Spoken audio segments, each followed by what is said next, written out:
কোনো নীরব সরব চাঁদাবাজি হবে না। শেখ হাসিনার পতনের পর একে একে সামনে আসছে তার সরকারের মন্ত্রী, আমলা ও সরকারি কর্মকর্তাদের দুর্নীতির খবর। তেমনই একজন দুর্নীতিবাজ পুলিশ কর্মকর্তা প্রলয় কুমার জোয়ারদার। 12 আগস্ট এই পুলিশ কর্মকর্তার অনিয়মের ফিরিস্তি নিয়ে এক প্রতিবেদন প্রকাশিত হয় দেশ টিভিতে। এরপর জানা যায় তার আরও নানা অপকর্মের তথ্য। সেসব তথ্য নিয়ে প্রকাশিত হচ্ছে প্রলয় কুমার জোয়ারদারের অনিয়মের দ্বিতীয় কিস্তি। দেশ টিভির অনুসন্ধানে জানা যায় দুর্নীতিবাজ এই পুলিশ কর্মকর্তা প্রথম জীবনে জাতীয় নিরাপত্তা গোয়েন্দা সংস্থা এনএসআইতে ডিএডি হিসেবে কর্মরত ছিলেন। নিয়োগ প্রক্রিয়া অবৈধ হওয়ায় তাকে এনএসআই থেকে চাকরিচ্যুত করা হয়। এনএসআই থেকে চাকরিচ্যুত হওয়ার পর বেশ কিছুদিন বেকার জীবন পার করেন প্রলয় কুমার জোয়ারদার। এরপর 24তম বিসিএস পরীক্ষায় উত্তীর্ণ হয়ে 2005 সালে বিসিএসে গেজেটভুক্ত হলেও যোগদান করতে পারেননি। পরে নানা কৌশলে তিনি পুলিশে যোগদান করেন। সরকারি চাকরির নিয়ম অনুসারে কেউ যদি চাকরি থেকে চাকরিচ্যুত হন তাহলে তিনি আর কোনো সরকারি সংস্থায় যোগ দিতে পারবেন না। তারপরও প্রলয় কুমার জোয়ারদার পুলিশ একাডেমিতে যোগ দেন।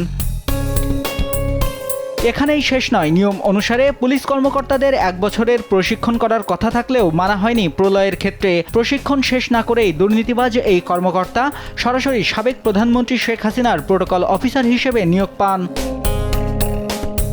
শেখ হাসিনার প্রোটোকল অফিসার থেকে এএসপি, এডি ও এসপি হিসেবে চাকরি না করেই সরাসরি পুলিশ হেডকোয়ার্টারে এআইজি প্ল্যানিং অ্যান্ড রিসার্চ পদে যোগদান করেন। সেখান থেকে কয়েকশো অফিসারকে ডিঙিয়ে তিনি পদোন্নতি পান। এরপর ডিএমপির কাউন্টার টেরোরিজম ইউনিটে ডিসি হিসেবে যোগদান করেন। মইনুল ইসলামের নেতৃত্বে জঙ্গি নাটকেও তিনি সক্রিয় ছিলেন।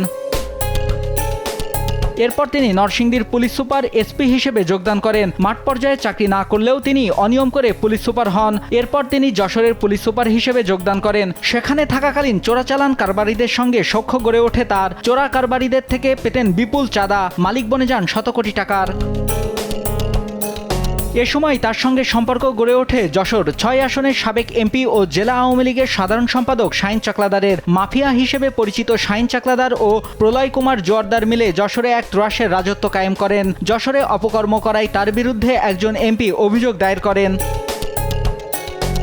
এরপর অ্যাডিশনাল ডিআইজি হিসেবে পদোন্নতি পেলেও এসপি হিসেবে চাকরি করতে থাকেন। গেল মাসে অ্যাডিশনাল ডিআইজি হিসেবে পুলিশ হেডকোয়ার্টারে যোগদান করেন। এ পদে থেকে সারা দেশে পুলিশ অফিসারদের ছাত্র জনতার উপর গুলি করার নির্দেশ দেন, যে কোনো মূল্যে আন্দোলন দমনের নির্দেশ দেন। তার ভয়ে বাংলাদেশ পুলিশের জুনিয়র অফিসাররা তটস্থ থাকত।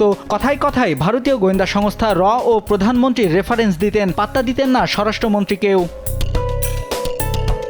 দীর্ঘদিন পুলিশ কর্মকর্তা হিসেবে চাকরি করায় অবৈধ পথে সম্পদের পাহাড় গড়েছেন প্রলয় কুমার জোয়ারদার। বঙ্গবন্ধু মেডিকেলের নির্মাণাধীন বিল্ডিংয়ের ঠিকাদারের কাছ থেকে 30 কোটি টাকা চাঁদা নিয়েছিলেন। জানা যায় রাজধানীর উত্তরায় 7 তলা বাড়ি রয়েছে এই কর্মকর্তার। এছাড়াও ভারতের পশ্চিমবঙ্গের সল্টলেকেও তার বাড়ি রয়েছে বলে অভিযোগ উঠেছে। নিউজ ডেস্ক, দেশ টিভি।